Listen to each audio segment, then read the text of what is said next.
काठमाडौँ महानगरपालिकाले अहिले शहरलाई उज्यालो बनाउन करिब 1 अरब रुपियाँ बराबरको लागतमा हाईमास्ट र सड़क बत्ती जडान कार्य गरिरहेको छ। यसमध्ये 62 वटा चोकमा हाईमास्ट जडान कार्य सकिएको छ।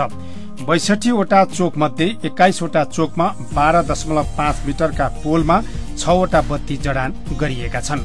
41 वटा चोकमा 16 मिटर अग्ला पोलमा 8 वटा बत्ती राखिएका छन्। यी बत्तीहरू 1000 वाट क्षमताका छन्। सफ्टवेयर प्रणालीमा आधारित यी बत्तीहरू आवश्यकताका आधारमा चर्को र मधुरो प्रकाशमा बाल्न मिल्छ। यस कामको लागत 9 करोड 79 लाख रुपैयाँ हो।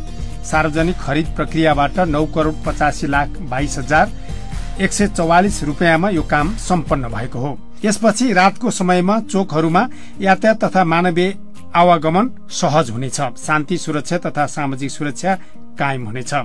स्रोत साधन र प्रविधिको उच्चतम प्रयोग गर्दै महानगरपालिकाले सड़क बत्तीको गुणस्तर कायम गराउन, रात्रिकालीन शहरी सौन्दर्यलाई एकनासको बनाउन 5318 वटा पोलमा 13,340 वटा बत्ती राख्दैछ।